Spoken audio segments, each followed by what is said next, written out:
Friends, India की history बहुत बड़ी है। इंग्लिश रूल या ब्रिटिश रूल से पहले इंडिया बहुत ही ज़्यादा डेवलप्ड और पावरफुल था।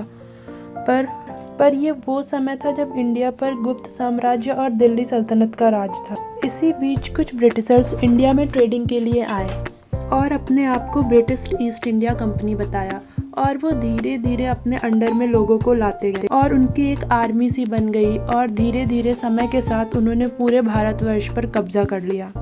बैटल ऑफ प्लासी के बाद उन्होंने बंगाल पर, और बैटल ऑफ बक्सर के बाद उन्होंने पूरे ही भारतवर्ष पर कब्जा कर लिया।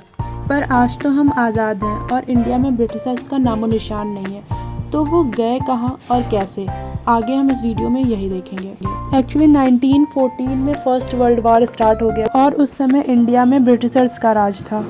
उससे ये हुआ कि उनका बहुत ज़्यादा पैसा खर्च होने लगा, इसलिए वो यहाँ इंडिया के लोगों से बहुत ज़्यादा टैक्स लेने लगे, उन पर बहुत ज़्यादा दबाव बनाने लगे कि वो लोग उनकी सेना में भर्ती हो जाए। और इतना ही नहीं, उसी समय एक और बड़ी मुसीबत आ गई, सूखा पड़ गया, और साथ ही साथ एक बहुत ही भयानक फ्लू था, वो इंडिया में फैल गया।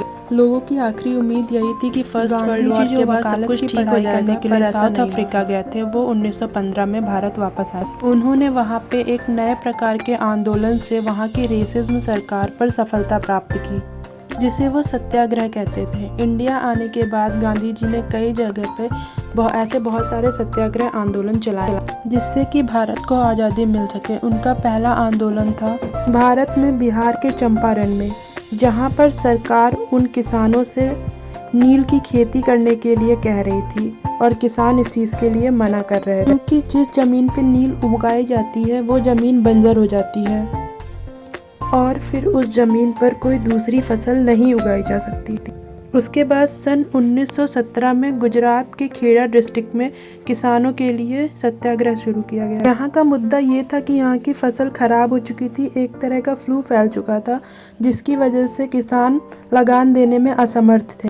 पर सरकार उनके साथ ज़बरदस्ती कर रही थी, और मजबूर किसान सरकार से लगान में थोड़ी छूट की मांग कर रहे थे। इसके बाद 1918 में अहमदाबाद में एक और आंदोलन हुआ, जिसमें कपड़ा मिल मालिक अपने कर्मचारियों का वेतन नहीं बढ़ा रहे थे। गांधी जी को इन तीनों आंदोलन में पूरी सफलता मिली।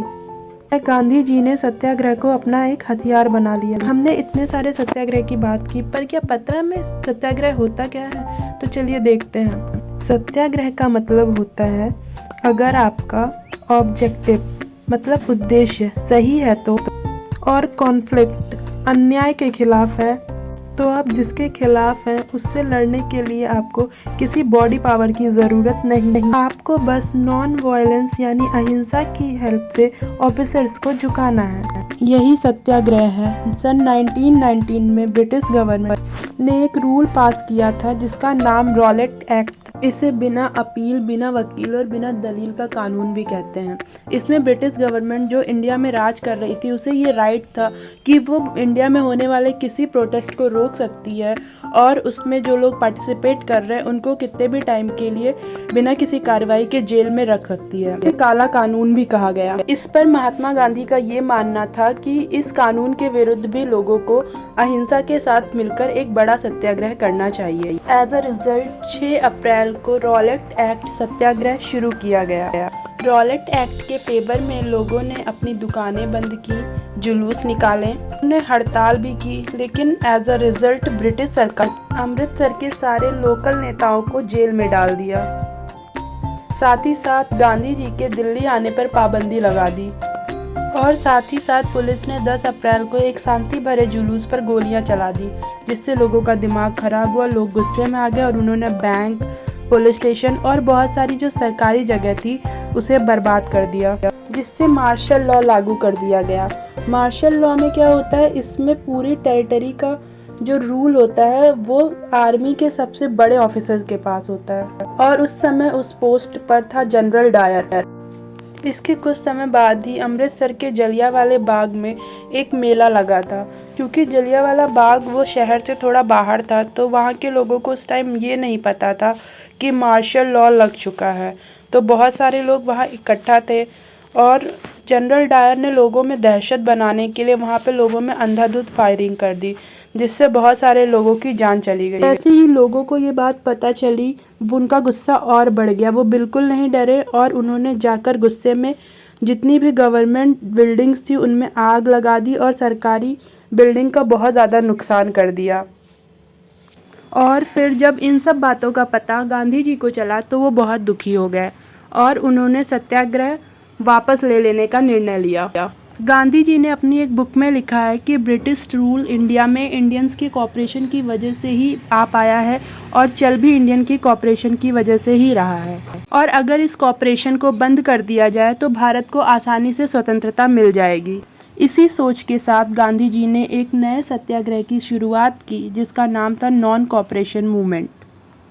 पर इस नॉन कॉपरेशन मूवमेंट की सक्सेस के लिए गांधी जी को पूरे भारतवर्ष के लोगों को एक करना था, जिसका मतलब था हिंदू मुस्लिम एकता। इसके बाद कुछ कारणों की वजह से गांधी जी ने सिविल डिसओबीडियंट मूवमेंट की शुरुआत की, जिसका मतलब था गवर्नमेंट के कॉन्स्टिट्यूशन में लिखी हुई बातों को ना मानना। गांधी जी ने लॉर्ड इरविन, जो कि सरकार के गवर्नर थे, उनको एक लेटर लिखा। उसमें उन्होंने 11 मांगे की और कहा कि यदि सरकार इस मांगों को समय से नहीं पूरा करती है तो वो सिविल डिसोबीडियंट मूवमेंट को शुरू कर देंगे। पर लॉर्ड इरविन ने इन मांगों को मानने से मना कर दिया। इसके लिए गांधी जी ने सिविल डिसोबीडियंट मूवमेंट शुरू कर दिया और उसके लिए अच्छे से प्लानिंग की ताकि लोगों में यूनिटी आ जाए। और यूनिटी के लिए उन्होंने नमक को चुना, क्योंकि नमक को सभी धर्मों के लोग यूज़ करते और सभी को इसके लिए टैक्स भरना पड़ता था। गवर्नमेंट के रूल के हिसाब से कोई भी प्राइवेट कंपनी ऐसी नहीं थी जो नमक बना सके। गांधी जी ने इसी लॉ को तोड़ने का डिसीज़न लिया और अपने 78 वॉलंटियर्स के साथ में दांडी की यात्रा शुरू कर दी। और यात्रा के टाइम उन्होंने अपने आंदोलनों का प्रचार प्रसार किया और समुद्र तट पर पहुंचकर उन्होंने सी वाटर को एवेपोरेट करके सॉल्ट बनाया और उसके बाद में अलग अलग जगह पर इलीगल तरीके से सॉल्ट बनने लगा और धीरे धीरे लोग सॉल्ट टैक्स देने से मना करने लगे। ये सब देख के सरकार को बहुत गुस्सा आया और इस आंदोलन से जुड़े लोगों को वो जेल में डालने लगी, जिससे आंदोलन को रोका जा सके। और गांधी जी को भी गिरफ्तार कर लिया गया, जिससे लोगों का गुस्सा फिर से बढ़ गया और उन्होंने जितनी भी सरकारी इमारतें थी उन्हें लोग जलाने लगे, उन्हें नष्ट करने लगे। और जहाँ जहाँ पे लोग शांतिपूर्ण ढंग से आंदोलन कर रहे थे वहाँ ब्रिटिश गवर्नमेंट उन सत्याग्रह को रोकने के लिए लोगों पर गोलियाँ चलाने लगी, लाठियों से हमले करने लगी। इसके बाद 5 मार्च 1931 को गांधी इरविन पैक्ट के बाद गांधी जी ने इस आंदोलन को वापस ले लिया। गांधी इरविन पैक्ट के बाद में गांधी जी ने सिविल डिसोबीडियंट मूवमेंट को वापस ले लिया। इसे वापस लेने का एक और कारण ये था कि गांधी जी जेल में फंसे अपने लोगों को बाहर निकालना चाह रहे थे, जिसके कारण देश में पहले से ही बहुत ज़्यादा असंतोष फैल चुका था। जनता बहुत ही ज़्यादा उग्र हो रही थी, तो उन्हें शांत करने के लिए और पूरे देश में एक शांति का माहौल स्थापित करने के लिए गांधी जी ने ये किया, ताकि वो आगे शांतिपूर्ण ढंग से सत्याग्रह करके देश को आज़ादी दिला सके। इसके आगे का जो पार्ट है वो हम नेक्स्ट वीडियो में देखेंगे। तब तक के लिए मेरे चैनल को लाइक करें, सब्सक्राइब करें और ज़्यादा से ज़्यादा शेयर करें। Thanks for watching.